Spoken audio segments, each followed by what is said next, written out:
j'aurais juste un peu. Ok, c'est bon. Ça marche. Donc, on commence à 15h.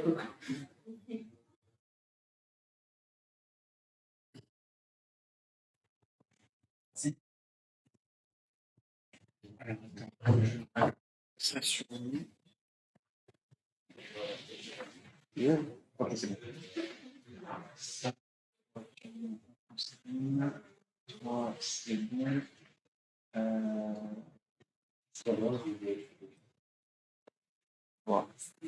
Voilà. Bonjour.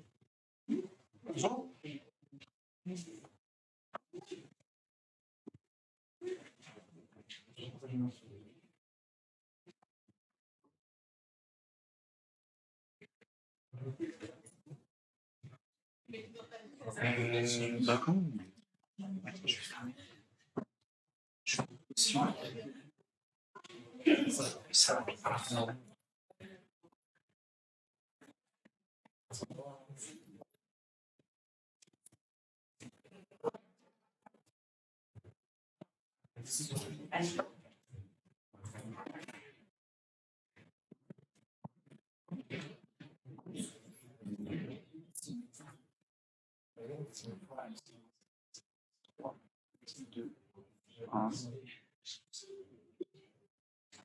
Bonjour à tous et à toutes, bonjour à ceux qui sont avec nous dans la salle et à ceux et celles qui sont avec nous sur Twitch. Aujourd'hui, nous avons pour dernière conférence Thomas Gentilhomme qui va nous expliquer de Metaverse et de DAO. Je vais laisser la parole à Maëlys qui va nous présenter Thomas. Voilà. Donc malheureusement, nous arrivons au terme de cette masterclass. Mais nous avons le plaisir du coup d'accueillir Thomas, donc Thomas Gentilhomme, qui a une formation en intelligence artificielle à Télécom Paris et en management de l'innovation à HEC Paris. Actuellement, il est alternant en master recherche à l'école polytechnique et il travaille en parallèle au sein du Strategic Innovation Lab d'Ubisoft. Ses travaux portent principalement sur l'analyse des différents projets liés au métavers, aux économies d'écosystèmes, de jeux basés sur des crypto-actifs et au web décentralisé. Donc, ces études ont mené à la rédaction de plusieurs articles sur les différents types d'initiatives d'entreprises au sein au sein de nouveaux écosystèmes ainsi qu'à la réalisation de plusieurs formations au sein d'Ubisoft et en externe sur ces sujets. Alors, je ne sais pas si tu voulais rajouter quelque chose, Thomas.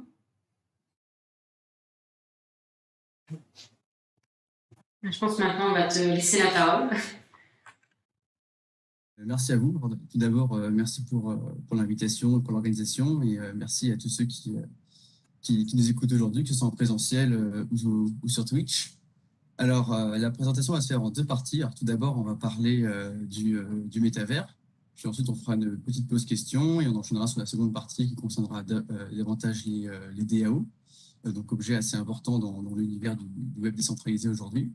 Alors, pour commencer, le métavers, donc aujourd'hui, le mot métavers, il résonne un peu dans une espèce de brouhaha médiatique assez persistant depuis quelques mois, notamment depuis que Facebook s'est renommé Meta en octobre dernier.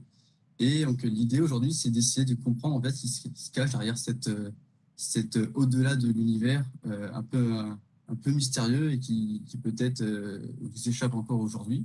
Alors tout d'abord, le mot en lui-même, il tient ses origines, même le concept de la science-fiction.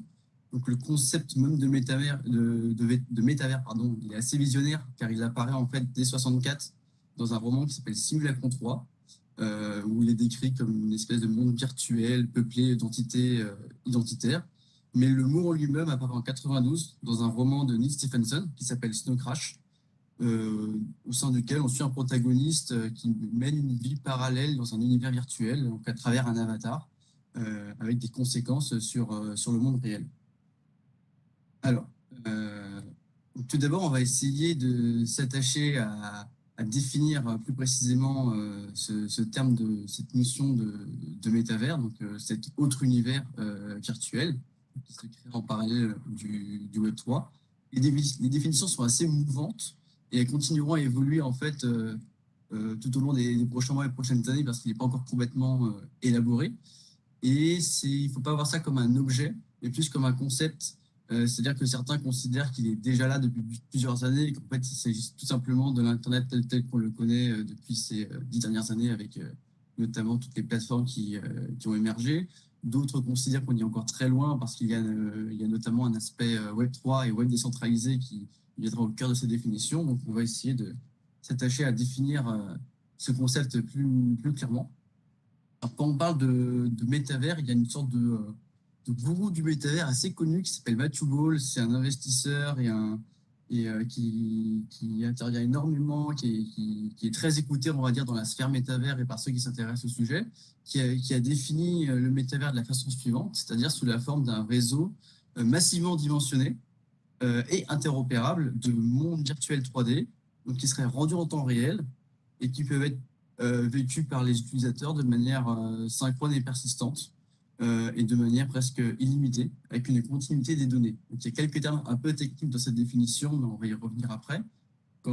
À ces termes-là, on peut ajouter quelques critères, notamment celui d'économie, notamment d'une économie qui fonctionne pleinement. C'est-à-dire, on parle d'un univers au sein duquel individus et entreprises pourraient créer, posséder, investir, vendre et être aussi récompensés par rapport à des tâches ou des travaux qu'ils y effectueraient et qui créeraient une valeur qui serait reconnue par les autres utilisateurs de ce monde virtuel. Il y a cette notion de connexion, d'interconnexion entre les mondes réels et virtuels, c'est-à-dire que votre vie dans le métavers n'est pas une deuxième vie, mais bien, ce sont bien des réalités entremêlées. On n'a pas deux couches de réalités différentes entre le monde physique et le monde virtuel. Il y a cette idée aussi de présence collective, c'est-à-dire de communauté et de collectivité au-delà du monde physique, c'est-à-dire que l'on peut se retrouver au sein de ce monde virtuel, de ce métavers, avec n'importe qui, n'importe où et à n'importe quel moment. Il y a cette idée aussi de soi augmenté, c'est-à-dire que notre personne physique et digitale devienne une identité en fait unique et unifiée, ce qui n'est pas forcément le cas en fait aujourd'hui avec les différentes plateformes du web.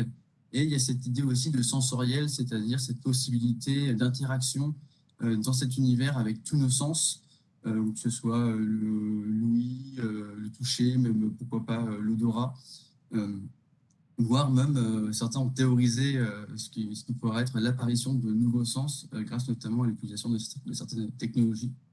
Donc, toutes ces terminologies-là, on peut plus ou moins les regrouper au sein d'une définition qui est un peu plus macro, qui sera en fait de voir comme le métavers comme la prochaine itération d'Internet sous la forme d'une convergence en fait de tous les usages et techniques qui constituent le monde numérique d'aujourd'hui au sein d'un univers virtuel qui serait unifié et persistant. Alors, on a plusieurs piliers en fait qui viennent sur lesquels se bâtit cette définition. Donc, on a un métavers dont une version aboutie, presque utopique, serait la suivante. Donc, c'est-à-dire un univers persistant, c'est-à-dire que ce serait un lieu où il y aurait une continuité de l'existence, une continuité du réel. Je prends un exemple un peu bête, mais dans le métavers persistant, si vous coupez un arbre virtuel, vous revenez le lendemain, il est toujours coupé. On aura un univers réactif, c'est-à-dire sans temps d'attente, donc qui arrive directement à vos actions. Des univers interopérables, c'est-à-dire que si ce métavers est constitué de plusieurs plateformes, en fait, ces plateformes seraient interconnectées entre elles. Votre identité, vos objets, vos avatars continueraient d'exister d'une plateforme à l'autre et votre identité dans un métavers Facebook serait le même que dans un métavers Google ou autre. On a également cette notion de dimension, c'est-à-dire que vous soyez 10 ou 10 000, normalement, le métavers est censé pouvoir capter toutes les expériences, tous les mondes et tous les utilisateurs en même temps. On a également cette notion d'enracinement dans la vie quotidienne, c'est-à-dire, je reviens encore une fois sur cette frontière en fait qui serait diminuée entre le réel et le virtuel, c'est-à-dire entre vos activités quotidiennes et vos activités sur le web. On a quelque chose de user-defined, c'est-à-dire qui serait à la fois possédé et défini en fait par les utilisateurs de cette propre plateforme, ceux qui y vivent, qui s'y connectent et qui créent. Cette idée, qui est une des plus importantes aujourd'hui, c'est de décentralisation, c'est-à-dire que la possession même de cet univers serait distribuée parmi ceux qui font vivre cet univers.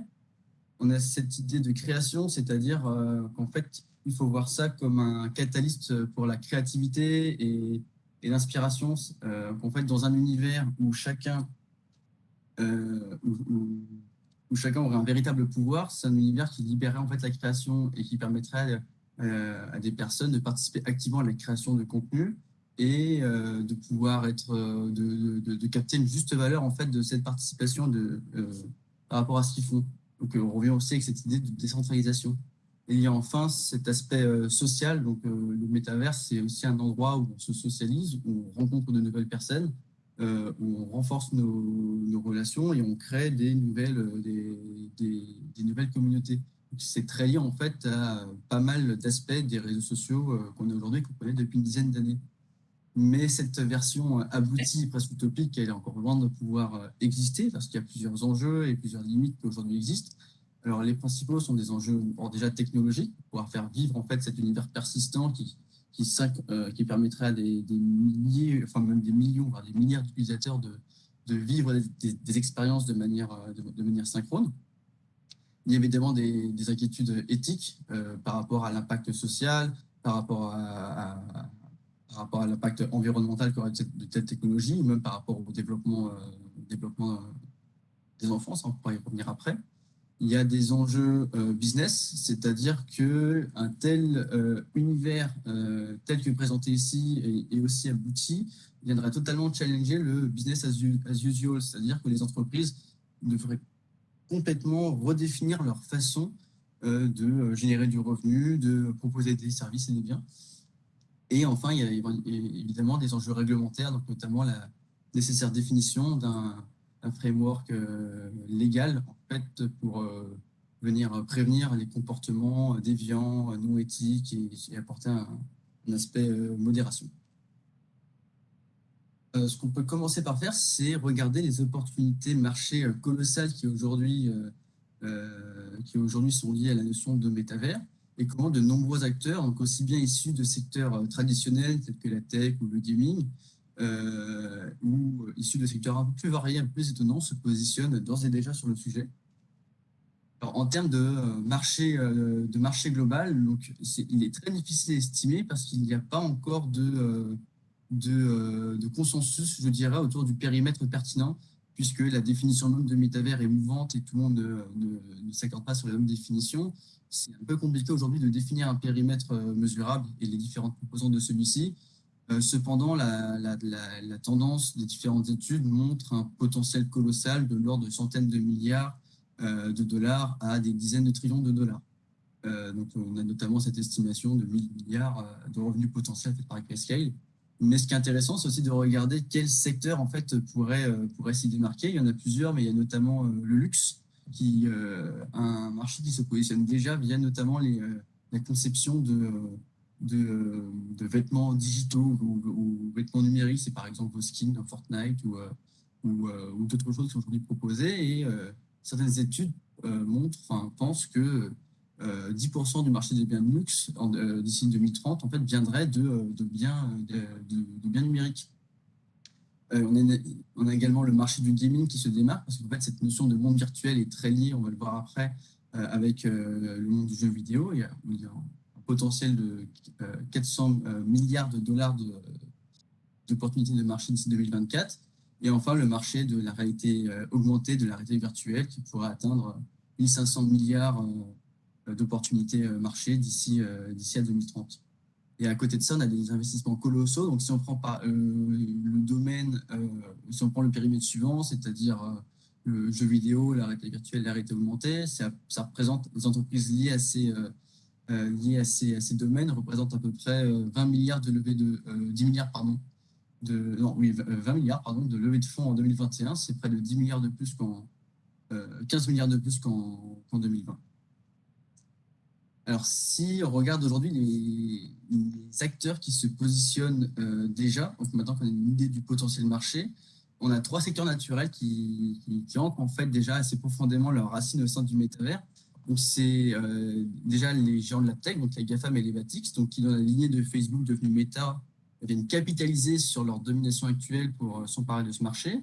On a le secteur du gaming, qui est un secteur assez clé et incontournable, car qui a déjà en main la plupart des ingrédients de la recette métavers. Et on retrouve d'ailleurs dans ce secteur-là ce qu'on appelle déjà des proto-métavers. Et on a aussi tout ce qui est logiciel et équipement, donc hardware, software, qui sont assez incontournables pour créer les fondations technologiques sur lesquelles reposera le métavers et qui aujourd'hui se positionne déjà. Donc, du côté des géants de la tech, qu'ils soient américains ou chinois, donc on a Meta, ils ont été les premiers à bouger.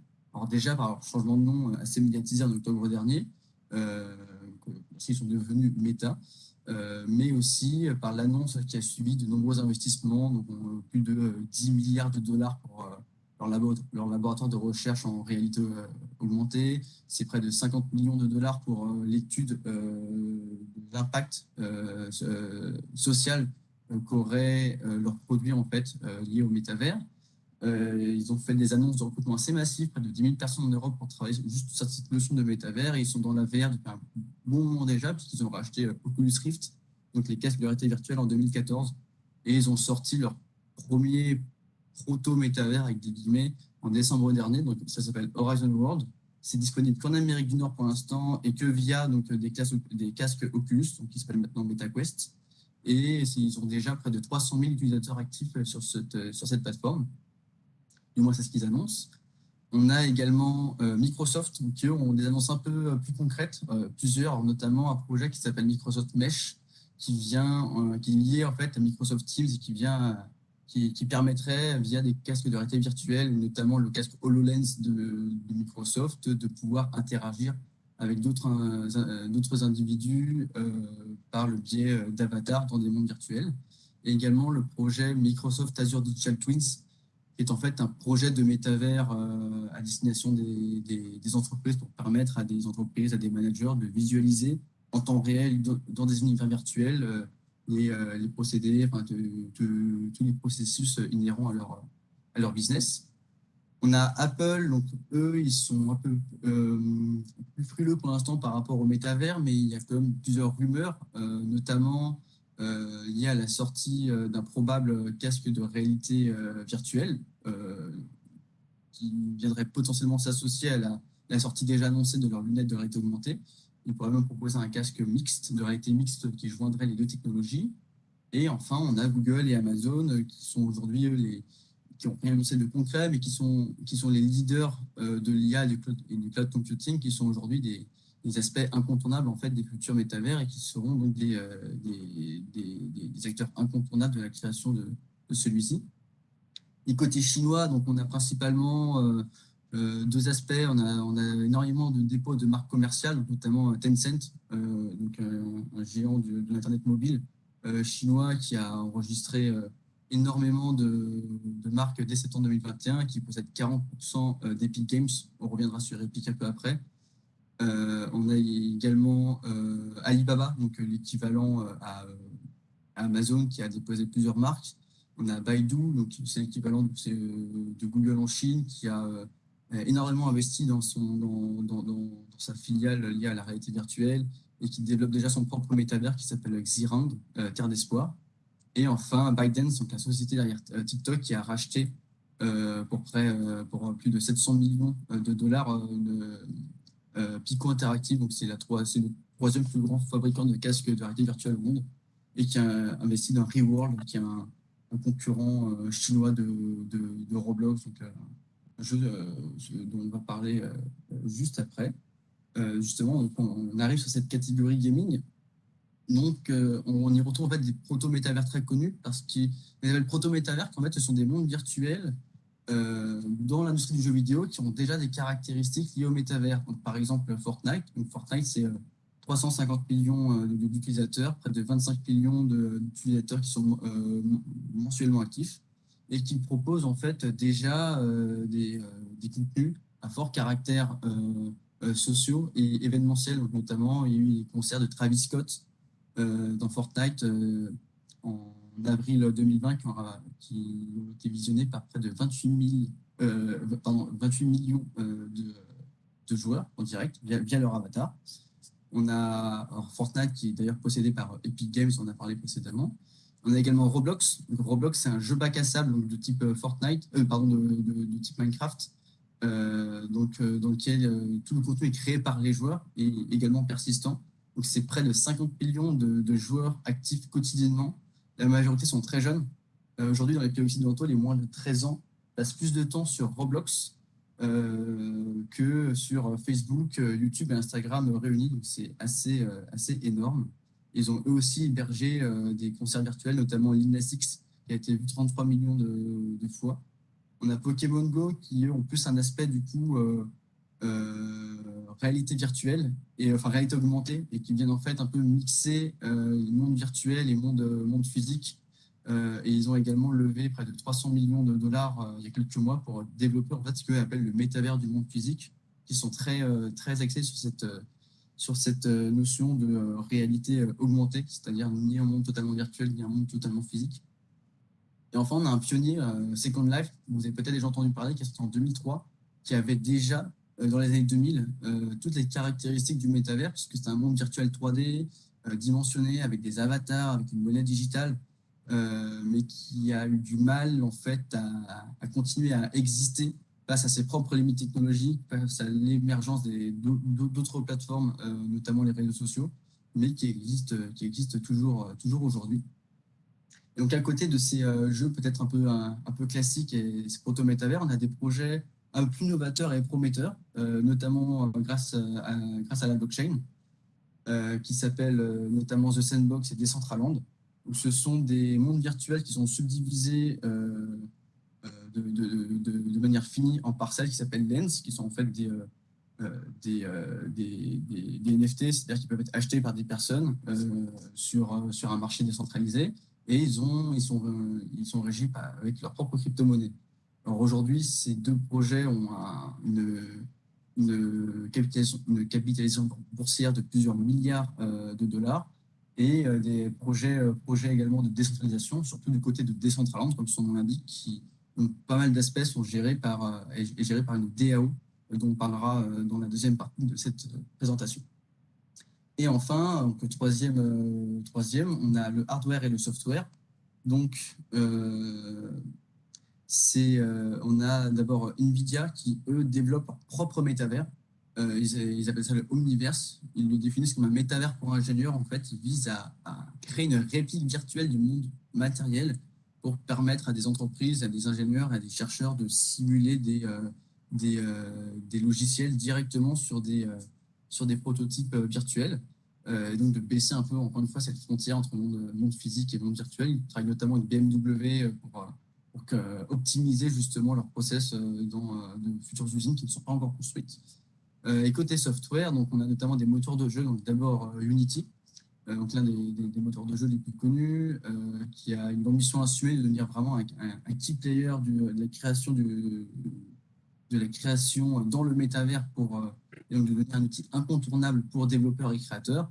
C'est notamment traduit l'année dernière par le rachat de Weta Digital pour 1,5 milliard à peu près de dollars. Donc Weta Digital, c'est l'entreprise d'effets spéciaux de Peter Jackson, donc qui sont derrière Le Seigneur des Anneaux, derrière La Planète des Singes et d'autres films.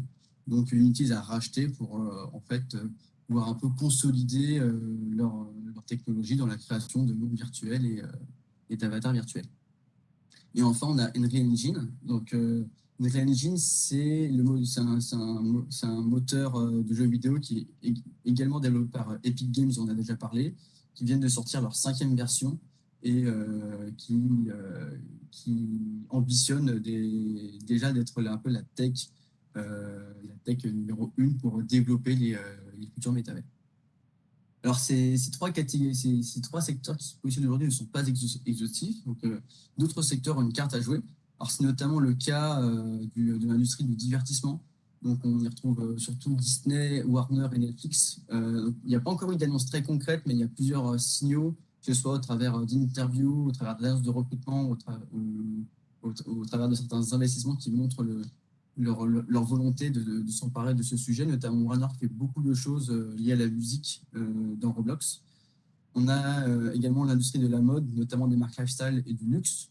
donc tels que Nike, Adidas, Gucci, Givenchy, qui font pas mal de choses, notamment pas mal de projets autour de collections de NFT et pas mal de partenariats en fait avec des proto-métavers, que ce soit pas mal comme avec Fortnite et Roblox pour y mettre notamment des skins liés à leur marque ou des vêtements virtuels.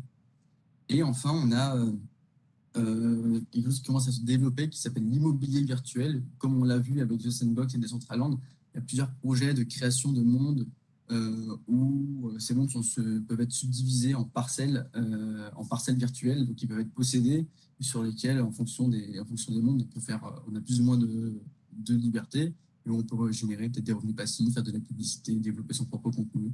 Et aujourd'hui, il y a plusieurs projets qui soit à créer des mondes similaires, soit à justement créer une sorte de portefeuille de parcelles de monde virtuel.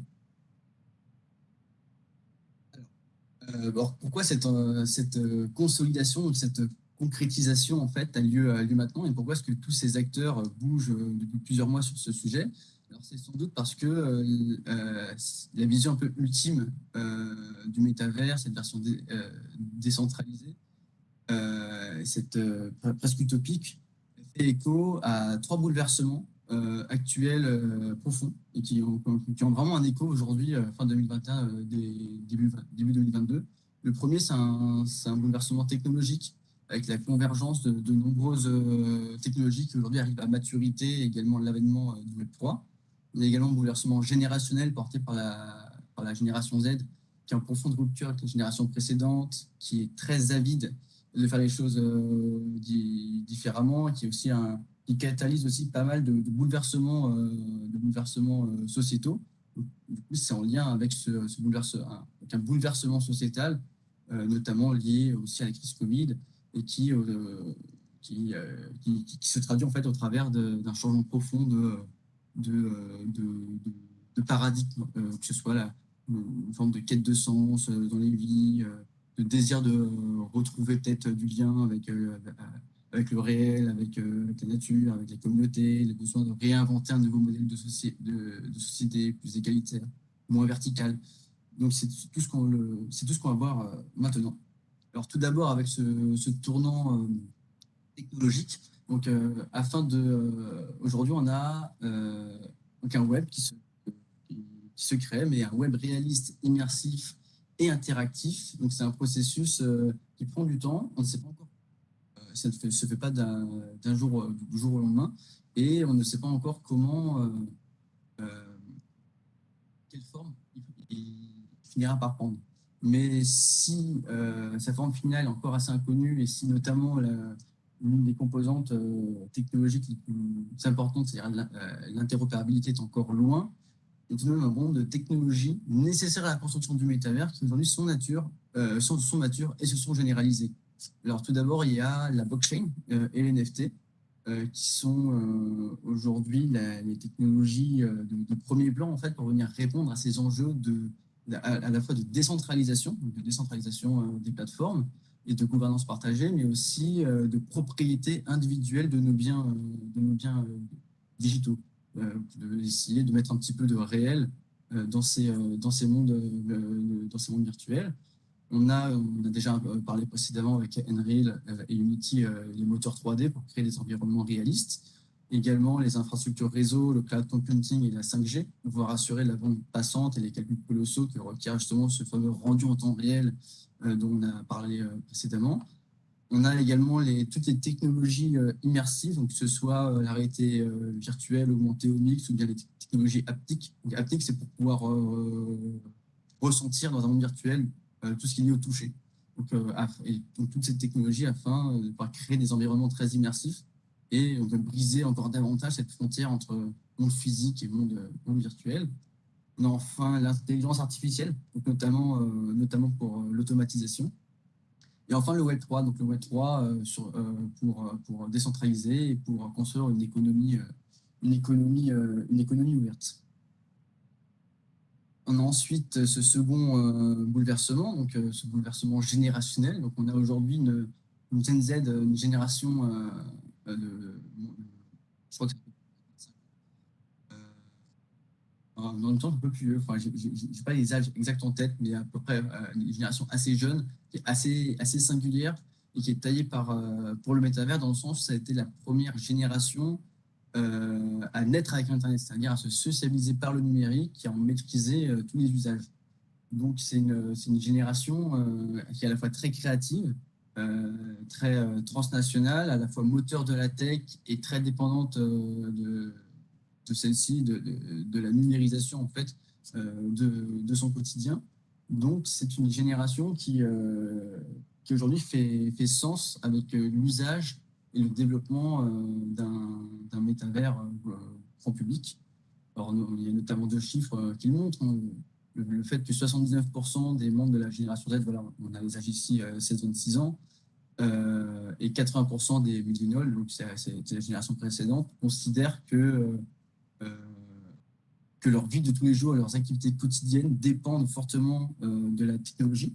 Et donc, aujourd'hui, en fait, embrasser ce lien avec le web, avec Internet, et avec notamment le web mobile. Et on a à peu un tiers de la génération Z qui, aujourd'hui, ne voit pas de différence, ne distingue pas, en fait, leur soi physique et leur soi sur Internet, donc leurs identités dans le monde réel et leurs identités sur les réseaux, sur les jeux. Et 35% trouvent que ces personnalités sont en fait très, très similaires et sont identiques. Et enfin, ce troisième bouleversement, qui est un bouleversement sociétal, donc on a beaucoup entendu parler pendant la crise Covid du monde d'après, qui a notamment inspiré une espèce de retour à l'utopie originelle du Web 1, donc c'est-à-dire un web décentralisé, une aspiration à un partage plus juste de la gouvernance et de la création de valeur sur Internet et sur notamment les plateformes et les réseaux sociaux. Alors pendant la pandémie, on a eu une hyper digitalisation de nos vies et celle-ci a montré aussi notre dépendance aux plateformes du web et qui ont notamment exacerbé les inégalités qui s'y trouvaient déjà, soit des inégalités sociales ou territoriales. Et au-delà de ça, on a également beaucoup de signaux qui viennent en fait montrer l'aspiration, notamment des nouvelles générations, à un nouveau modèle de société, donc que ce soit la défiance croissante envers les GAFA, que ce soit au niveau des États, au niveau des populations, ou même au niveau des employés de ces entreprises, une remise en cause du système bancaire traditionnel, centralisé, qui s'est notamment traduit par l'essor de la DeFi, donc la Decentralized Finance, c'est-à-dire les services financiers accessibles via la blockchain et donc décentralisés. On a une multiplication assez récente des initiatives d'organisation collective, que ce soit les campagnes de crowdfunding associatives, les DAO dont on va parler, ou des initiatives plus politiques comme la Première populaire, le procès du siècle, des pétitions. Et on a enfin une remise en cause de l'économie de la création actuelle, alors, notamment basée sur une hyper gouvernance centralisée des plateformes du web et par la mercantilisation des données personnelles. Alors, maintenant qu'on a une idée en fait du potentiel marché des acteurs qui se mettent sur ce sujet, ainsi que des raisons qui poussent en fait le sujet métavers à aujourd'hui faire sens en fait en fin 2021, début 2022, c'est intéressant de voir qu'est-ce qui peut advenir par la suite et quels sont les principaux enjeux à adresser. En termes de scénarios, donc il y en a plusieurs, mais il y en a trois généralement qui se dessinent comme étant assez probable. Donc le premier, en fait, ce serait un scénario qui se baserait sur le démantèlement des GAFA, donc face en fait, au monopole de ces gens de la tech et de toutes les dérives assez connues du Web 2, du web centralisé. Les autorités publiques et les États reprendraient en fait en main leur souveraineté numérique via le démantèlement des GAFA.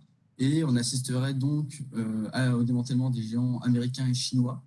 Mais il s'en suivrait d'une potentielle polarisation géopolitique des outils technologiques, avec notamment différentes coalitions d'États qui pourraient créer leur propre métavers, donc autour d'une puissance économique et politique influente.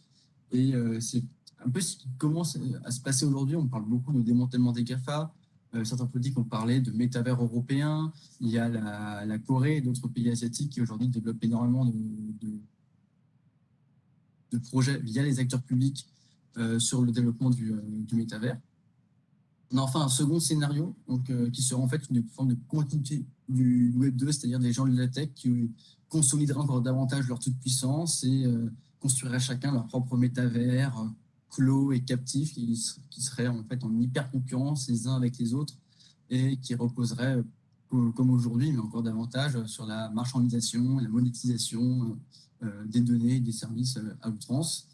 Et enfin, on aurait ce scénario qu'on a un peu dessiné en début de présentation, scénario presque utopique de démantèlement des GAFA, mais par des initiatives citoyennes pour aboutir en fait à un métavers unique, décentralisé, qui serait possédé par les citoyens, gouverné par eux, avec des perspectives en fait, de bien-être collectif et d'empowerment collectif. Donc, une économie de la création qui serait au cœur en fait de ce métavers, de cet open métavers, avec en fait, où chacun pourrait apporter sa contribution à ce nouveau monde virtuel, tout en étant justement rétribué de la valeur qui contribue à créer. Alors, la création de ce métavers ne se fait pas sans risque et sans défi. Notamment, il y a la question du coup de l'ouverture, c'est-à-dire de créer des modèles qui soient plus justes en fait, pour les utilisateurs via une ouverture Et après, il y a toujours le challenge technique donc de l'interopérabilité pour pouvoir réussir cette ouverture. Donc, ce qui fait qu'aujourd'hui, ce métavers demeure un peu illusoire, considérant les technologies actuelles qui ne permettent pas en fait l'interopérabilité telle qu'on pourrait l'imaginer pour qu'elle soit 100% effective. On a également l'impact environnemental, donc toutes les technologies dont on a parlé jusqu'à maintenant, que ce soit la blockchain, le cloud computing, l'intelligence artificielle, ce sont des technologies très consommatrices d'énergie qui soulèvent notamment les enjeux du développement de la tech verte, donc tout ce qui est green tech.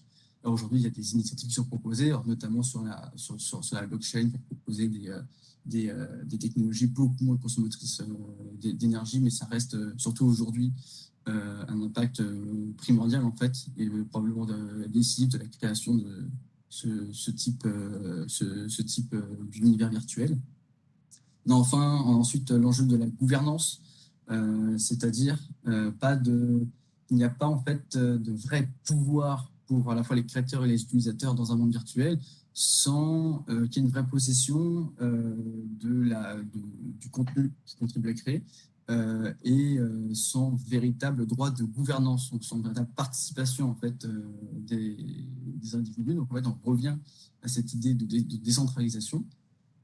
On a également l'enjeu de la modération, notamment que ce soit les risques liés au niveau anonymat, comme on peut le voir aujourd'hui sur Twitter, Facebook ou autre, et le risque d'absence totale de responsabilité individuelle dans l'espace virtuel. Donc ça soulève donc ce dernier challenge qui est celui d'un nécessaire nouveau cadre légal que ce soit pour redéfinir ces notions de propriété et d'utilisation des techniques numériques ou par rapport à la responsabilité individuelle de chacun par ses actes au sein d'un monde virtuel.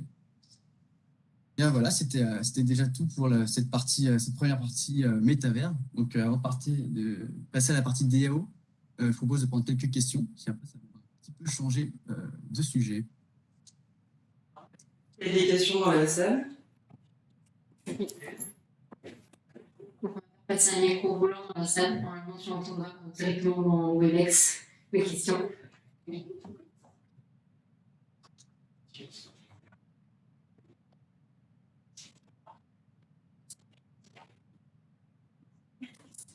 Bonjour, merci pour la présentation.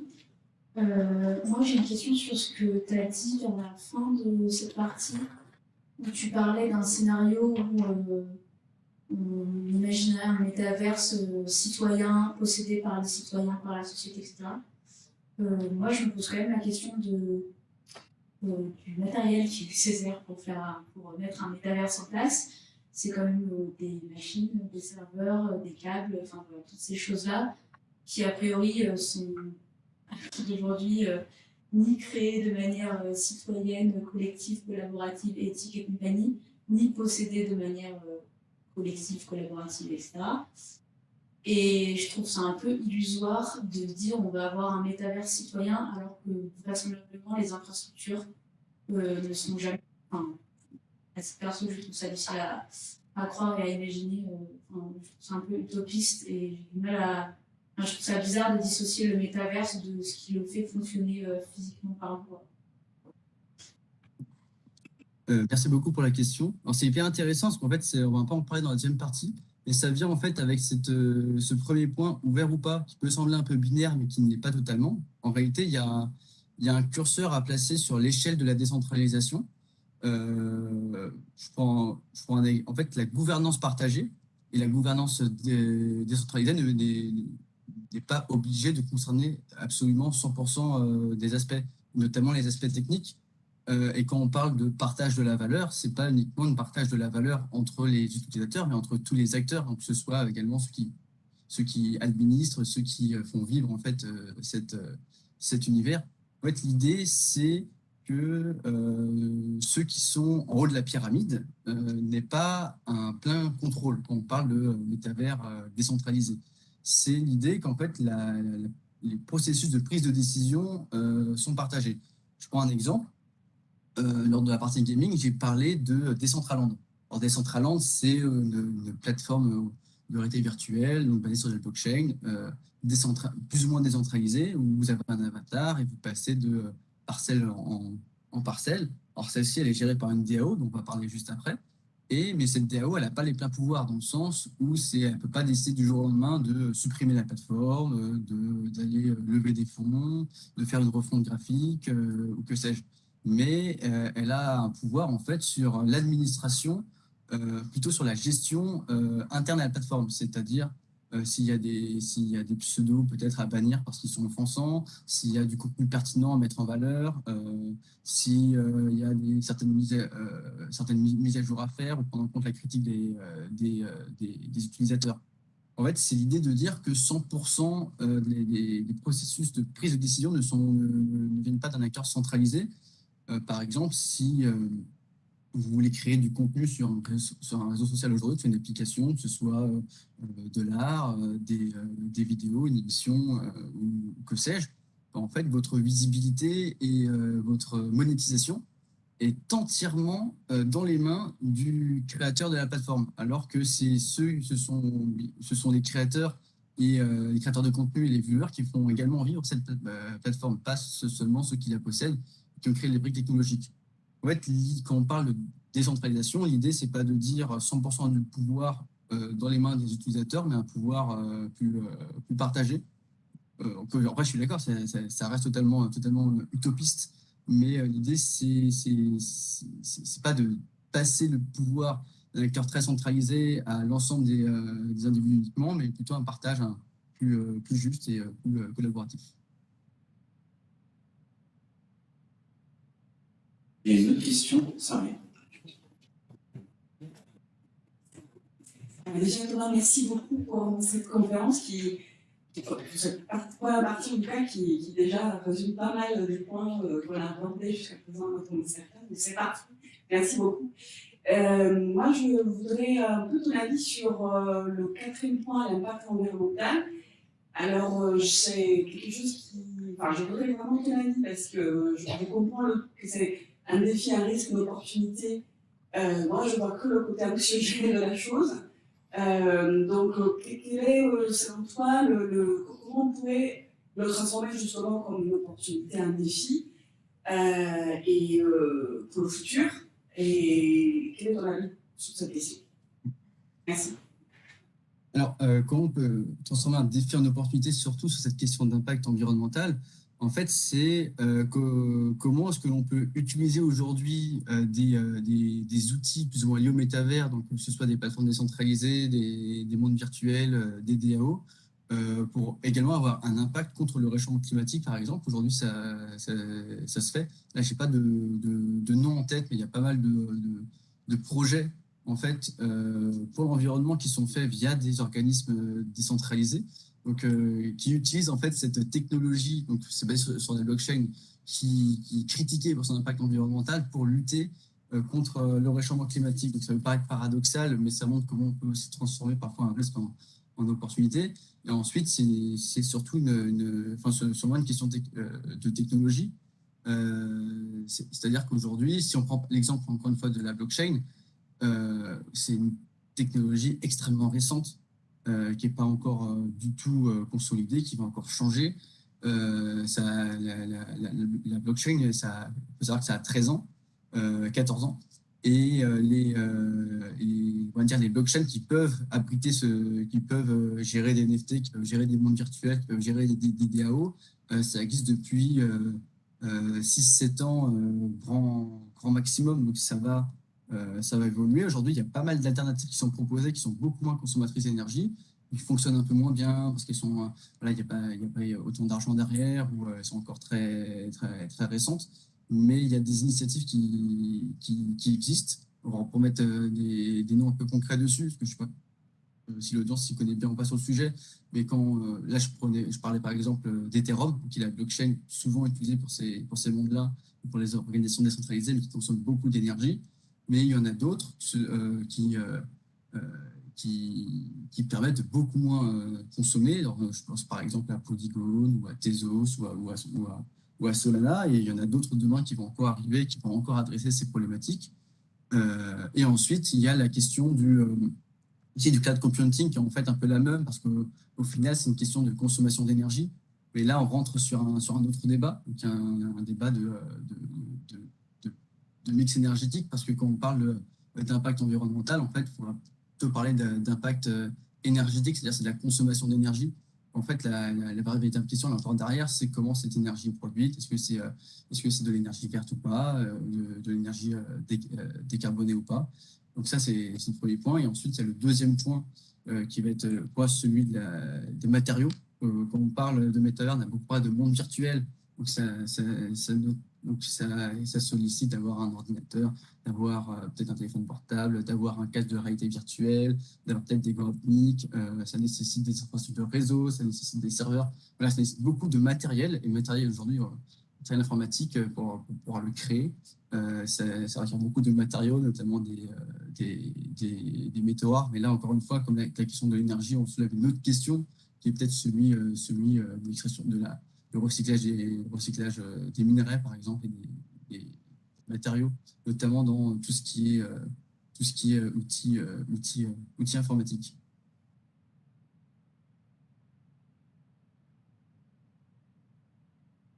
Il y a une autre question dans la salle. Bonjour, merci pour votre intervention. Donc j'ai deux petites questions. La première, c'est qu'en fait, on voit que le métavers, c'est une sorte de nouvel univers, et je me demande dans quelle mesure ça ne va pas segmenter deux parties de la société.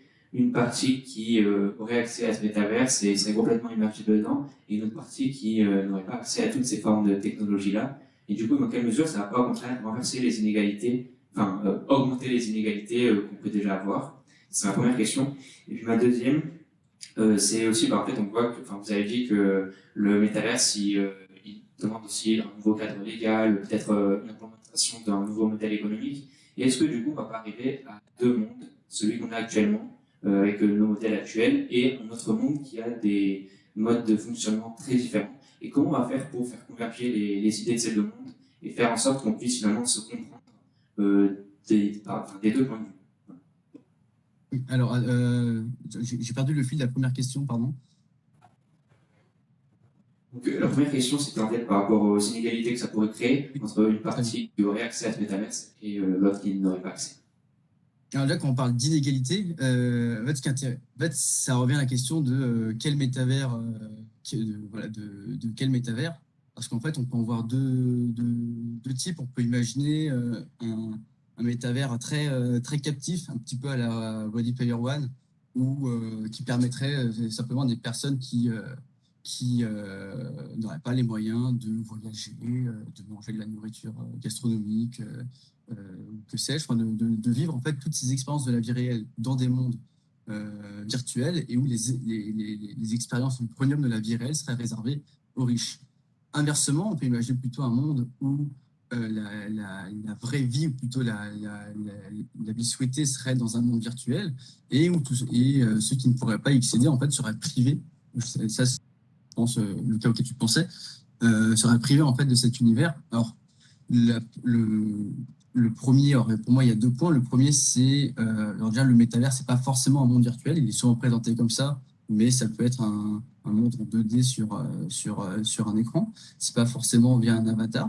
Enfin, on ne sait pas en fait à quoi concrètement ressemblera cet univers. Donc, c'est pas forcément un univers à la Ready Player One. On aura tous un casque virtuel et des gants optiques. C'est comme ça que beaucoup l'imaginent aujourd'hui. C'est comme ça qu'il est généralement imaginé, mais c'est pas forcément ce qui arrivera.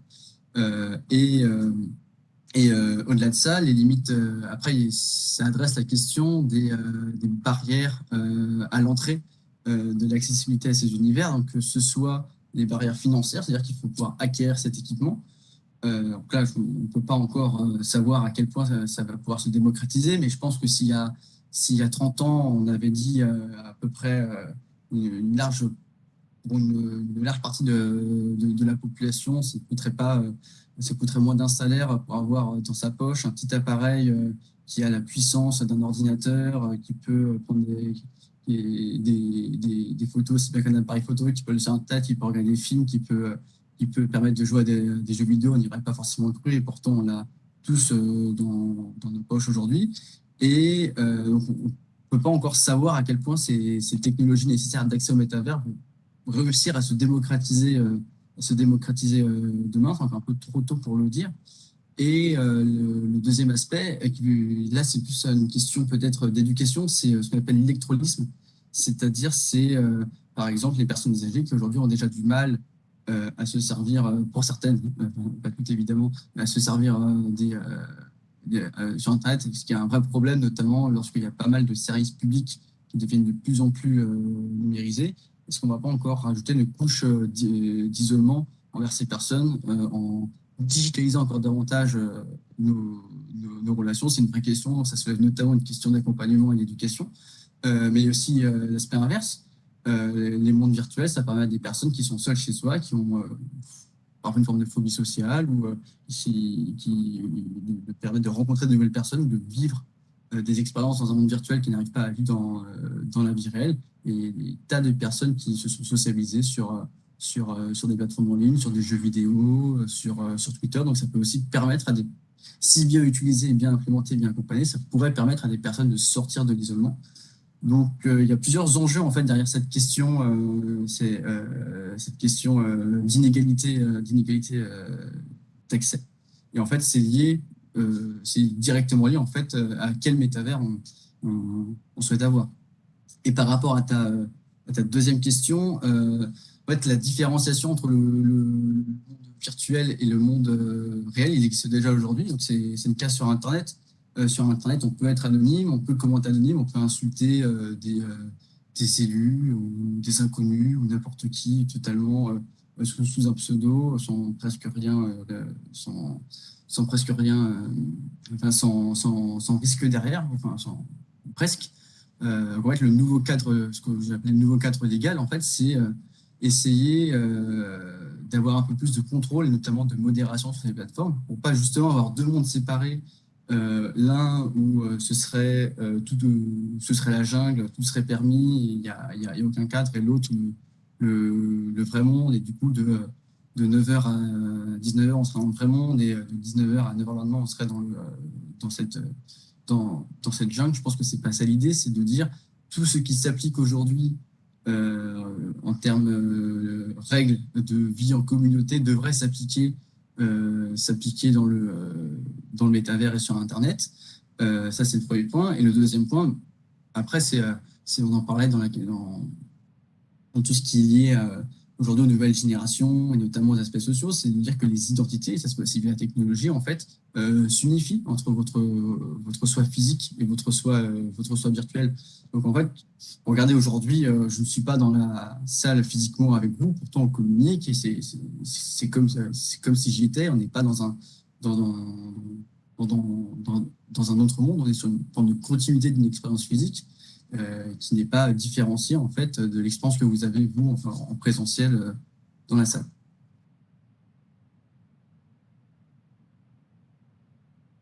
Est-ce qu'il y a d'autres questions dans la salle?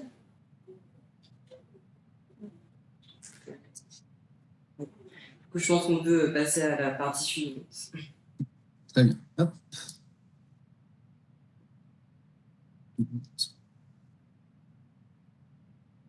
Donc, bon, tout d'abord, merci pour les questions très intéressantes et aussi pour votre attention sur la première partie métavers. On va passer sur la seconde partie, donc la partie DAO, donc organisation autonome décentralisée.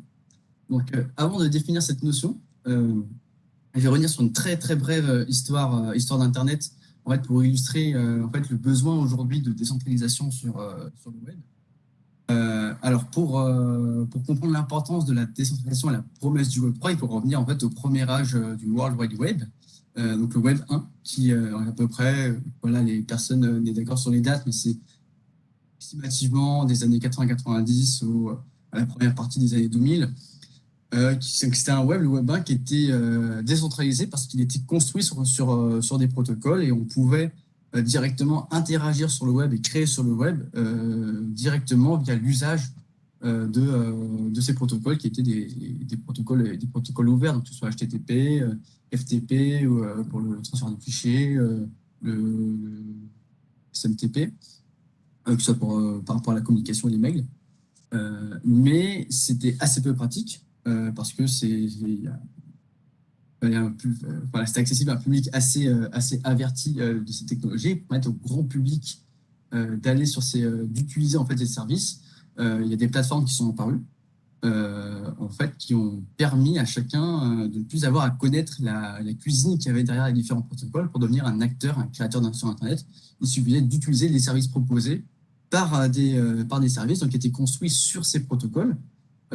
Et ça a été, donc sur les 15 dernières années, l'émergence de plusieurs entreprises qui ont été à devenir par la suite les GAFA. Donc, ce qui s'est passé, c'est qu'on a vu du coup une centralisation du web autour de plateformes qui proposaient ces services et qui se sont réduites au fil des années et qui ont aujourd'hui une domination assez importante. D'autant plus que l'essor de l'accès permanent à Internet par la démocratisation du web mobile a fortement en fait contribué à une adoption massive de ces services qui sont plus sophistiqués mais très centralisés par rapport au protocole et qui les ont presque rendus aujourd'hui nécessaires en fait, presque à la vie en société. Et, on ne peut presque pas échapper à leur utilisation. Donc, aujourd'hui, ça soulève en fait plusieurs besoins parce qu'on a donc ces services qui en fait peuvent changer les règles du jeu à tout moment sans aucune concertation et qui captent en fait ce qu'ils veulent de la valeur générée sur leur plateforme, notamment par la marchandisation des données, c'est ce dont on parlait avant. Donc, ça a soulevé notamment cet accès massif et gratuit aux services Internet, c'est donc fait au prix d'une assez forte dépendance et il a soulevé en fait un besoin d'un partage plus équitable, plus transparent de la valeur générée sur les plateformes et la volonté de démocratisation de la gouvernance des plateformes. On a parlé un peu dans la partie précédente.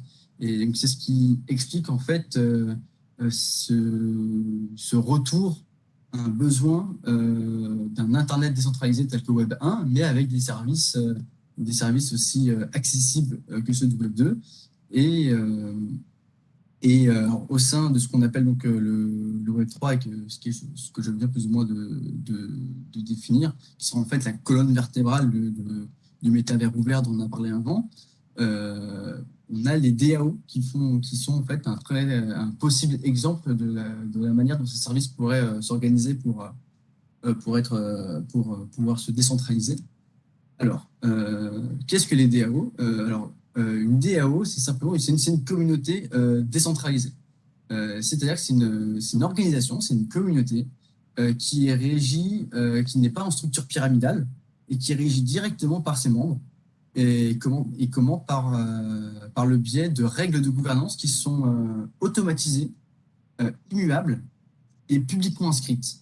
Alors ça, c'est fait au moyen d'une blockchain et notamment un ensemble de contrats intelligents, donc c'est-à-dire du code qui régissent les règles de l'organisation et qui sont inscrites de manière publique sur une blockchain. Donc en fait, c'est ce qui permet un juste partage de la valeur avec une communauté réunie un peu autour d'un projet commun. Généralement, on parle de DAO, il y a aussi un projet ou une mission qui justifie sa création et qui peut éventuellement gérer de la valeur.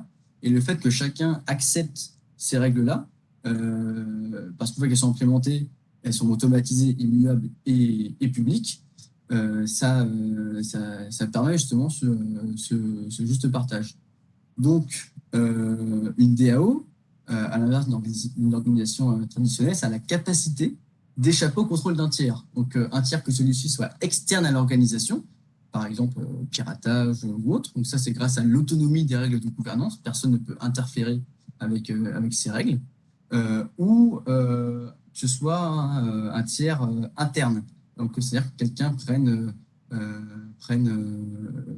forme de dominance au sein de l'organisation et établisse une nouvelle hiérarchie. Ça, c'est possible grâce en fait à la décentralisation qui est faite par l'absence même de hiérarchie qui est garantie par ce code automatisé, immuable et publiquement inscrit.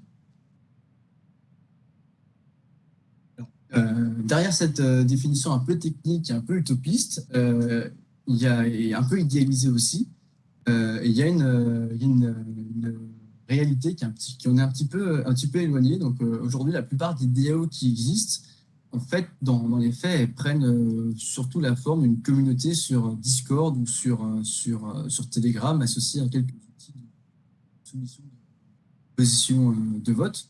Et tout cela met en parallèle que derrière cette définition, il ne faut pas s'attendre à ce qu'avec une DAO, à avoir des règles de gouvernance qui soient complètement automatisées parce que, de fait, même si c'est décentralisé, tous les aspects de la gouvernance ne peuvent être automatisés. Alors que ce soit tout ce qui va être échange et débat qui procède d'une prise de décision, parce que forcément, la gouvernance, ça se fait également via des échanges, via des débats, via des discussions, et cette partie-là ne peut pas être automatisée. Donc voilà, il faut s'éloigner un petit peu de cette définition pour essayer de comprendre la réalité. Après, il y a tout de même une véritable promesse de valeur qui est loin d'être illusoire. On a un écosystème qui est encore très très jeune, et c'est ça qu'il faut garder en tête. La première DAO, c'est en 2016, donc ça s'appelle justement The DAO. Et il y a encore aujourd'hui un curseur à trouver, un positionnement à trouver en fait sur l'échelle de la décentralisation pour la gouvernance partagée. Mais depuis The DAO en 2016, alors The DAO c'est un premier projet sur la blockchain Ethereum qui aujourd'hui n'existe plus, mais qui visait en fait à faire de l'investissement collaboratif. Et depuis The DAO, on est aujourd'hui à peu près début 2022, enfin presque mi-2022, à plusieurs milliers de DAO. Il y en a une grosse centaine qui possèdent plus d'1 million de dollars d'actifs et une quarantaine qui possèdent plus de 10 000 membres en leur sein. Donc ça colle la réalité du phénomène aujourd'hui. Un exemple de fonctionnement des DAO, alors là, c'est si par exemple un pays souhaitait organiser une élection démocratique en utilisant une DAO, donc en créant une DAO élection. Donc on a un pays qui veut tenir une élection et qui veut absolument empêcher la fraude électorale. Donc ils se disent on va faire une DAO élection comme ça où chacun peut participer parce que les règles de l'élection seront publiquement inscrites et immuables et autonomes. Donc la DAO est créée et afin Et en fait, toutes les conditions y sont inscrites, c'est-à-dire les conditions toutes les conditions d'éligibilité. Et tous ceux qui possèdent, en fait, qui remplissent ces conditions d'éligibilité sont membres de la DAO et possèdent en fait un ticket d'entrée. Donc, généralement, c'est un token c'est une crypto-monnaie ou un token sur la blockchain. C'est un peu comme billet d'entrée, en fait, plutôt un jeton qui montre une carte de membre. Voilà, ce serait plus une carte de membre au sein de la DAO, et une carte de membre égale un vote. Et les personnes pourraient voter avec ça, et grâce à la blockchain, tout serait enregistré, processé, et en transparence complète pour éviter la fraude.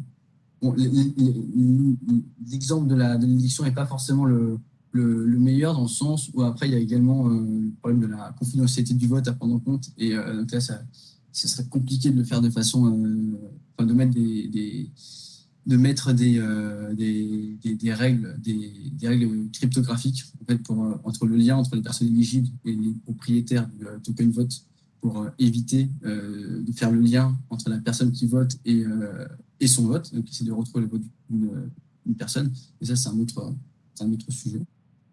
Alors, si on regarde aujourd'hui l'écosystème qui est en train de se construire autour des DAO, pour un peu essayer de comprendre en fait qu'est-ce qu'une DAO, qu'est-ce qu'ils font et c'est quoi les principaux cas d'usage.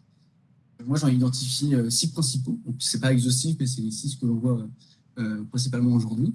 Alors, tout d'abord, on a les DAO, on va dire collections, c'est-à-dire c'est des communautés de personnes qui se regroupent pour faire de la curation d'artistes, et c'est-à-dire donner de la valeur sur le long terme à des œuvres, donc qui sont généralement sous forme de NFT. Et c'est ce que fait la Flamingo DAO ou la Pleasure DAO. Donc, ils mettent en avant, ils achètent des œuvres, ils mettent en avant les artistes liés, le font de façon décentralisée et collaborative, à la hauteur en fait du poids de chacun dans la DAO. On a également ce qu'on peut appeler des social DAO, c'est-à-dire c'est des communautés dont le but en fait de réunir des personnes qui ne se connaissent pas, qui peuvent venir de n'importe où, autour d'intérêts communs et d'un projet commun. Un exemple, c'est Krause House. C'est une DAO en fait, qui a réuni des fans de basket qui souhaitaient, de manière totalement collaborative,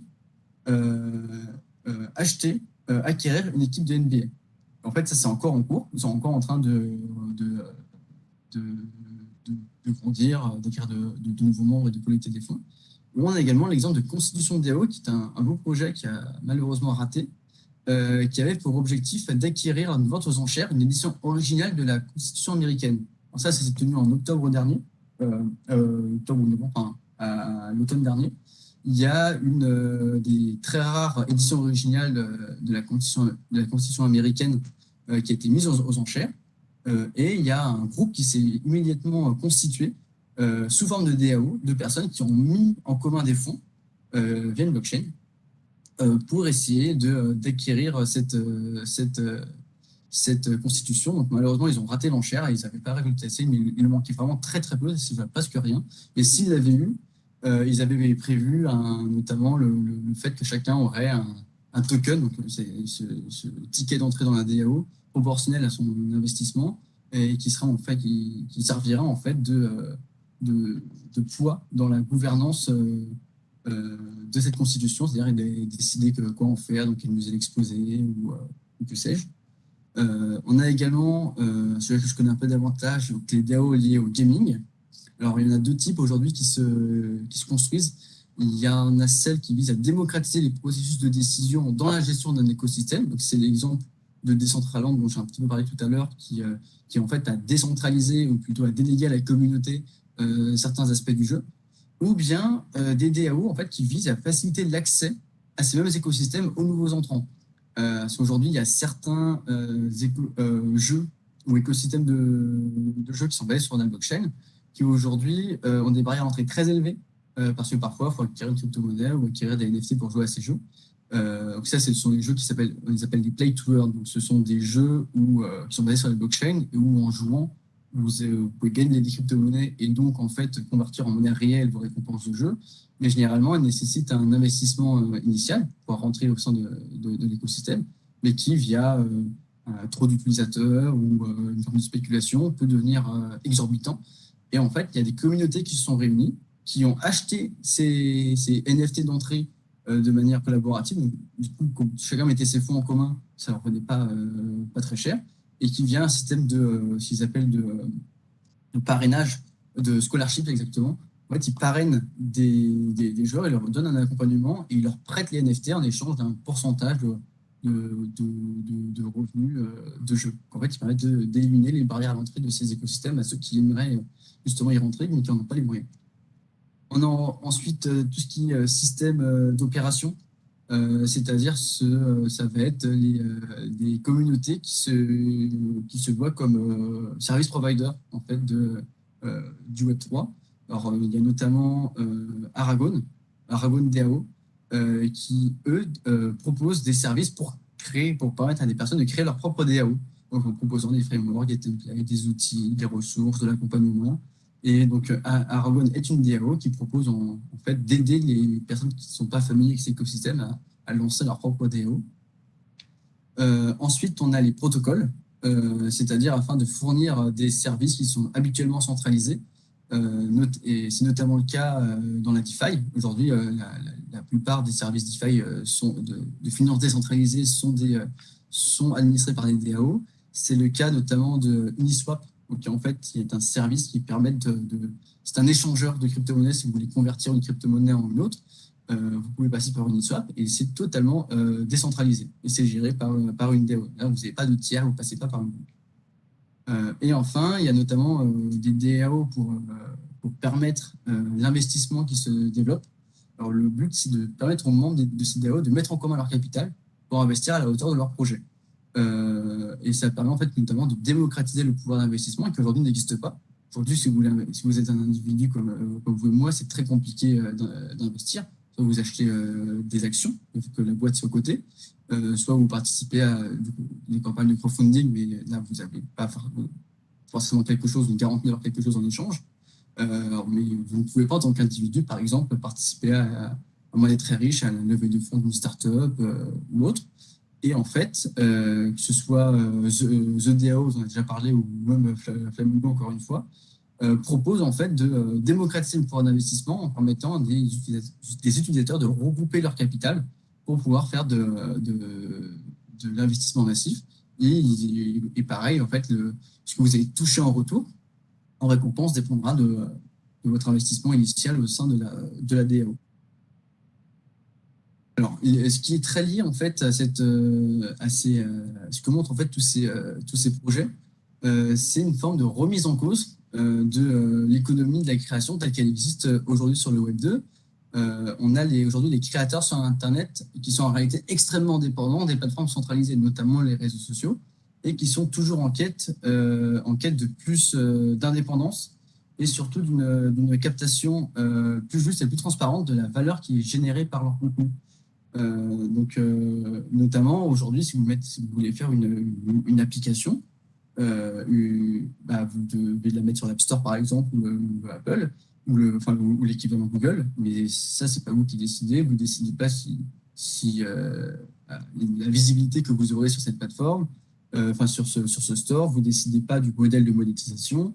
Donc, vous êtes très dépendant également par rapport à tout les streamers, les youtubeurs, les artistes, les codeurs, voilà. Et tous les créateurs aujourd'hui d'Internet sont très dépendants de ces plateformes et on observe donc un désalignement en fait entre les différentes parties prenantes des plateformes et que bien qu'ils contribuent à la croissance de la valeur de ces mêmes plateformes par la production de contenu, les créateurs aujourd'hui ne possèdent pas l'entièreté du fruit de leur travail, ou du moins une juste part du fruit de leur travail en échange.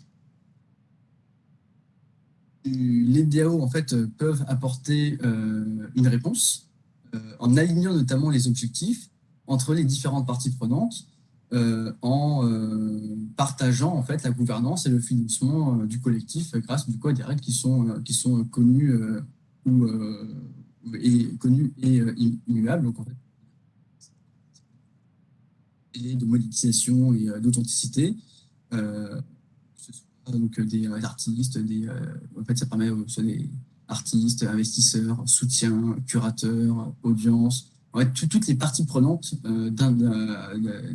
d'un écosystème d'avoir les mêmes, je ne sais jamais comment on dit ça en français, mais les incentives, d'être complètement alignés en fait, et c'est-à-dire que l'échec ou la réussite d'un projet impacte chaque membre de l'écosystème de la même manière.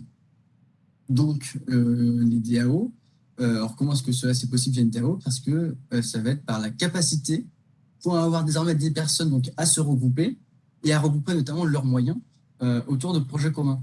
Donc ça, que ce soit par exemple sur de la curation de contenu avec plusieurs DAO, que ce soit pour faire de l'achat comme avec Flamingo, que ce soit pour mettre en avant de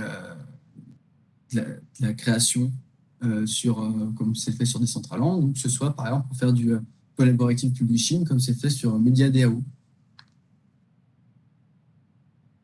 Alors, une question qui peut se poser maintenant qu'on sait à peu près ce qu'est une DAO, l'intérêt que ça pourrait avoir et surtout là où ces DAO interviennent, c'est si ce modèle se démocratise, si demain le Web3 vient à s'imposer comme le nouveau web et que la décentralisation devient une forme de norme, du moins sur le web, ça va forcément impacter les entreprises traditionnelles. Et la question, c'est quel peut être l'avenir des entreprises traditionnelles et des firmes en fait, dans un monde où il y aurait un Internet décentralisé. Est-ce que les DAO peuvent représenter l'avenir de l'entreprise? Alors, déjà, un rappel de contexte. Aujourd'hui, on vit dans un monde qui voit les organisations et les sociétés de plus en plus se digitaliser, notamment digitaliser que ce soit les produits ou même leur organisation, et également une remise en cause des structures classiques, ultra hiérarchiques, et des processus de gouvernance qui peuvent y être associés. On a donc à côté de ça les DAO, donc les DAO qui ont à la fois à la fois une capacité, pour certaines, à se substituer aux entreprises classiques. Donc on l'a vu que ce soit par exemple à Krauhaus qui veulent acheter une équipe d'NBA qui est normalement le ressort d'une entreprise traditionnelle. Ou Flamingo qui fait de l'investissement, qui est généralement le ressort d'une entreprise ou d'un fonds d'investissement. On a des DAO qui peuvent aujourd'hui, en termes d'activité, se substituer aux entreprises classiques. Et on a également certaines DAO qui présentent des caractéristiques qui sont propres aux entreprises, donc à savoir la minimisation des coûts de transaction, qui est faite par la coopération des individus, c'est-à-dire notamment coûts de recherche d'informations, négociation de décisions, surveillance et exécution. Ça, c'est l'idée de dire que lorsque les individus collaborent au sein d'une entreprise, au sein d'une communauté, d'une organisation, ça minimise les coûts. C'est l'une des caractéristiques d'une entreprise. Il y a également la faculté de regrouper donc, capitaux et connaissances au sein d'une même entité pour en tirer quelque chose. Et ensuite, la garantie pour chaque contributeur de sécuriser un retour de valeur. Donc ça, c'est ce qu'on a notamment avec certaines... on a notamment avec Guild Games, qui est la DAO qui permet, on appelle ça une guilde d'ailleurs lorsqu'on parle de jeux vidéo, donc la guilde qui permet de baisser les barrières à l'entrée des écosystèmes de jeux pour les individus et qui vont permettre en fait à chaque personne qui participe à cet écosystème de toucher un revenu de la même façon qu'un employé peut toucher un salaire. Et cette notion d'entreprise décentralisée, en fait, elle existe déjà, mais pas que sur la blockchain. Il y a d'autres choses qui ont été réfléchies, qui vont dans ce sens, notamment l'entreprise libérée. On entend un concept, on entend un petit peu parler depuis une petite dizaine d'années. L'entreprise libérée, c'est un modèle d'organisation qui donne beaucoup plus de liberté en fait aux individus au sein des entreprises et qui supprime la hiérarchie traditionnelle. Alors, cependant, il y a plusieurs obstacles qui se présentent. Il y a rien aujourd'hui qui concrètement indique que les DAO pourraient un jour complètement se substituer aux certains aspects. Le premier, c'est qu'une gouvernance décentralisée en fait, peut ralentir l'efficience des organisations. Donc, une entreprise, une société, elle peut fonctionner... une gouvernance décentralisée au sein de l'entreprise peut fonctionner correctement sur des projets qui sont simples, peu évolutifs, assez itératifs et où une vision forte, une stratégie claire ont été préalablement définies.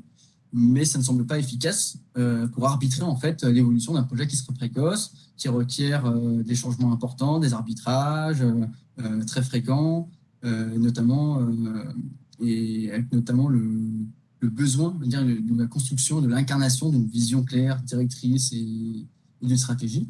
Une organisation, une gouvernance décentralisée ne pourrait pas avoir la même efficience sur ce critère-là qu'une gouvernance centralisée. Ensuite, il y a la problématique de la mesurabilité des contributions. Aussi, la décentralisation signifie que chaque acteur capte une juste part de la valeur issue de sa contribution. Ça signifie que la contribution est mesurable et comparable. Or, si ça peut sembler facile dans certains projets où les seules contributions sont la mise en commun de ressources assimilables, notamment celles qui visent à regrouper des fonds pour faire de l'investissement, là, on peut mesurer en fait la contribution de chacun. C'est beaucoup plus compliqué dans la plupart des organisations de mesurer et de comparer les contributions de chaque contributeur. Et ensuite, il y a une forme de flou juridique, c'est-à-dire aujourd'hui, il y a un flou juridique qui entoure les DAO, parce que c'est très, très, très récent. C'est évidemment un frein en fait, à une adoption plus large de ces structures. Alors, j'arrive déjà à la conclusion de cette partie sur les DAO. Donc, est-ce que les DAO aujourd'hui peuvent sembler être une forme de solution aux critiques de la centralisation du Web 2, ou du moins apporte certaines réponses à ces critiques. Et dans un métavers idéal, voire utopique tel que dessiné en première partie, on aurait une économie de la création qui prendrait une place centrale, et donc des DAO qui pourraient devenir les futures plateformes en permettant aux utilisateurs de ce même métavers d'être rémunérés en transparence pour leur création et d'être justement mis en avant. Donc, si on revient donc aux entreprises traditionnelles, donc les entreprises actuelles, elles seront probablement amenées à s'adapter si ce web décentralisé s'impose. Ça, c'est assez évident, mais de quelle manière? Donc, pas forcément en devenant des DAO, mais devront se poser la question de comment est-ce qu'elles pourront définir un bon mode de gouvernance qui à la fois vient répondre aux critiques qui sont faites envers les plateformes ultra centralisées aujourd'hui du Web 2, tout en évitant en fait les obstacles que créerait une décentralisation complète, notamment les limitations qu'on a dressées précédemment. Et alors pour terminer, j'aimerais juste très rapidement mentionner un exemple avant de passer aux questions, qui est Ukraine DAO, qui a fait un petit peu parler d'elle récemment, qui a été lancée en fin janvier, début février, il me semble. En fait, qui est une DAO qui est une initiative du ministère des Technologies ukrainien, qui s'est montée en fait pour récolter des fonds, pour aider justement à la guerre en Ukraine, et qui a très bien marché parce qu'il y a j'ai pas le montant en tête, mais il y a vraiment eu énormément de dons, que ce soit d'entreprises ou de particuliers, via du coup une plateforme où chacun pouvait investir en crypto-monnaie. Donc en fait, ça permet aussi. Alors, c'est quoi l'intérêt d'investir en crypto-monnaie par rapport à faire une campagne de crowdfunding traditionnelle? Alors déjà, on ne passe pas par une plateforme. Et de deux, il y a de la traçabilité. Donc, comme on l'a dit, avec une DAO, du coup, les règles sont immuables, les règles sont transparentes. Donc en fait, on sait où vont nos fonds, on le sait même avant de le faire, et on sait vraiment qui a mis combien. Voilà, tout est transparent et tout est immuable. Et du coup, c'est un exemple d'initiatives qui peuvent être faites avec une DAO. Je vous remercie pour votre attention pour cette seconde partie. On peut passer aux questions.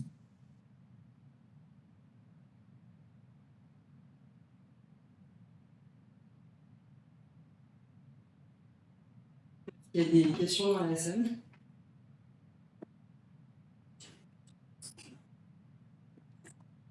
Moi, j'aurais peut-être une question. Tu as dit que notamment que les créateurs, ils étaient très dépendants des plateformes comme Twitch, YouTube, etc. Mais il y a un petit peu aussi ce côté que si ces plateformes elles sont dépendantes de ces créateurs, si un jour ces créateurs ils décident de créer une DAO pour mettre en avant leur contenu et justement plus utiliser ces plateformes, ce serait un peu la mort de cette plateforme dans un sens où, enfin, j'aimerais un peu voir ton avis là-dessus. J'ai pas entendu la fin de la dernière phrase. Et avoir ton avis un peu sur cette remarque que bah, les plateformes étaient aussi très dépendantes des créateurs, parce que sans les créateurs, au final, ils n'auraient pas été connus et personne ne viendrait sur ces plateformes. Et qu'est-ce que ça Bah, pourrait donner si justement ils quittaient ces plateformes? aujourd'hui, c'est surtout en fait les créateurs qui sont dépendants parce qu'ils n'ont pas d'alternative de même qualité. Aujourd'hui, toutes les plateformes centralisées ont souvent des initiatives enfin des équivalents un peu décentralisés, plus collaboratifs, et généralement, ça ne propose pas la même qualité, ou pas la même visibilité. Donc, il y a pas un véritable succès. Donc aujourd'hui, quelqu'un qui veut faire du stream grand public, il va aller sur Twitch. S'il veut vraiment avoir du succès, il n'a pas vraiment le choix. Aujourd'hui, la question du Web3, c'est un vrai défi, un vrai challenge pour ces plateformes-là, parce qu'en fait, aujourd'hui, on vient un peu remettre en cause leur modèle et il commence à y avoir des initiatives un peu sérieuses qui arrivent et qui nous poussent à s'interroger.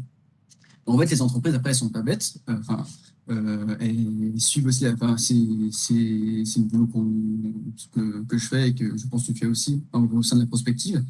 C'est-à-dire, c'est au sein des entreprises, elles suivent ça. Moi, au sein d'Ubisoft, c'est ce qu'on fait. On a conscience que ces nouveaux modèles, en fait, peuvent aussi changer la façon dont les joueurs jouent à des jeux vidéo. Aujourd'hui, peut-être que les joueurs ne sont plus prêts à mettre 70 € dans un jeu qui finit en 10 heures, parce qu'aujourd'hui, il y a des contenus un peu différents qui sont proposés, qui sont créés différemment, qui permettent aux joueurs d'être vraiment véritablement récompensés par l'investissement qu'ils fournissent et par leur contribution. Donc, les entreprises, en fait, elles suivent ces bouleversements et elles vont essayer de les adapter, alors qu'elles ne le font pas forcément. Je prends par exemple à Meta. Meta, eux, ils ont totalement le pari inverse. Eux, ils ont lancé, c'est Horizon World, donc leur propre métaverse. Et ils ont dit, par exemple, ça a été lancé il n'y a pas longtemps, ils ont qu'une seule marketplace pour les biens digitaux au sein de leur écosystème. Et ils prennent 47% de frais de transaction, ce qui est assez énorme, alors que si on voit sur des marketplaces de NFT traditionnels, par exemple, comme OpenSea, généralement, c'est autour de 2,5%. Et la plupart des écosystèmes qui se créent, généralement, ça n'excède pas 5-6%. Aujourd'hui, Meta fait le pari inverse, qu'en fait, ils arriveront à garder leur dominance et du coup de rester à fond sur sa classe hyper centralisée, mais c'est une prise de risque. Et, la plupart des entreprises elles suivent cette évolution du Web3 et les DAO, de toute façon, ça va prendre le temps que ça prendra, mais elles verront à quel point ça s'installe ou pas. Et si elles voient qu'il y a une forme de concurrence, en fait, elles vont essayer de s'adapter aussi et de proposer des outils plus collaboratifs. Après, c'est aussi un enjeu politique. Si vous avez un peu suivi la campagne, il y en a certains qui ont proposé notamment de redéfinir le lien, par exemple, entre capital et travail, la façon dont rémunère le travail, la façon dont rémunère le capital, c'est-à-dire les actionnaires. Et ce qui est assez lié, en fait, c'est un peu le même débat qu'on a aujourd'hui sur une plateforme, sur qui récupère quoi de la valeur qui est générée. Par exemple, dans une entreprise classique, l'entreprise, elle n'est rien sans ses salariés, les actionnaires, du coup, sont rien sans les ouvriers, mais les ouvriers, sans l'entreprise, ils n'ont pas de boulot non plus. Donc, c'est un peu la même. Voilà, il y a ce côté un peu social, on suit l'évolution et on s'adapte, mais il y a aussi le côté un peu politique. Et si on ne sait pas ce qui se passera demain, mais si jamais politiquement certaines choses bougent, bah forcément, ça va aussi impacter ces entreprises et l'évolution du web décentralisé. Ok, merci beaucoup pour ta réponse. Il y a d'autres questions?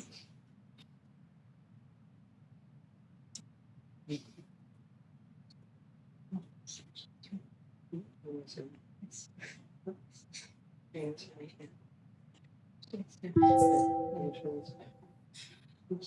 Bon, du coup, il n'y a plus d'autres questions. Donc, nous te remercions, Thomas, pour ta présentation très riche et qui venait parfaitement en fait, clore du coup notre masterclass. Vraiment, le sujet qui manquait un peu. Et voilà, donc merci d'avoir répondu présent à l'appel. Merci à vous pour l'invitation, pour votre attention et pour les questions. C'était très intéressant. Merci beaucoup.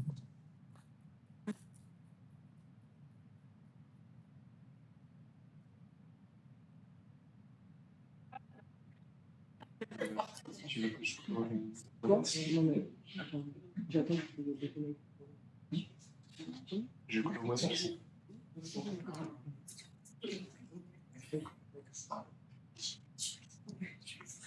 Donc, du J'arrive pas à me coup, déconnecter, donc si vous pouvez le faire de là où vous êtes, mais Ouais, bah, ok.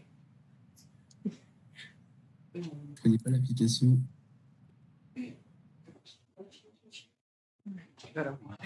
Donc du coup, avant de finir le live, donc les étudiants et les étudiantes du M2, IMST et ESO ont été ravis de vous accueillir en présentiel et sur Twitch pour cette deuxième édition du coup, de masterclass portant sur le web décentralisé. Donc nous tenons à remercier nos intervenants et nos intervenantes d'avoir répondu présent à l'appel et pour leur riche intervention. Donc encore merci à Francesca Musiani, Angie Gaudion, Lucie Ronfaux, Rémi Casabé, Sylvain Privat, Léa Stéfiel, Ruben Tellman et Thomas Gentilhomme. Donc c'est vrai que notre master nous forme à la médiation et à la médiatisation de l'information scientifique et technique. Donc c'est toujours un plaisir de voir la concrétisation de cet événement que nous préparons depuis le début de l'année. Donc nous tenons d'ailleurs à remercier l'équipe pédagogique qui nous a suivis depuis le début de l'année et tout particulièrement du coup notre responsable pédagogique, Madame Boukassem, qui nous a apporté son soutien tout au long du projet. Mais aussi à Sarah Rakotoari qui nous a apporté son soutien au niveau de la communication. Et je conclue aussi en remerciant nos partenaires, donc l'ICAP, la BU de Lyon 1, le département informatique, le laboratoire hélico. Et bon là c'est vraiment la fin, mais du coup je tiens aussi à remercier mes camarades du coup de la promotion IMSD pour leur implication dans cet événement.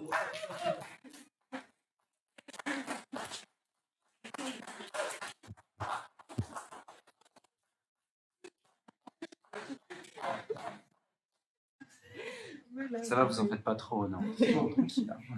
Ah, voilà. Donc, là, c'est vraiment-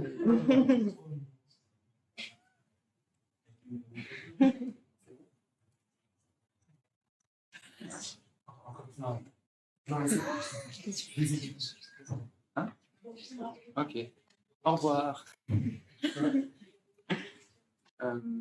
Live. Oh, mais... Ça.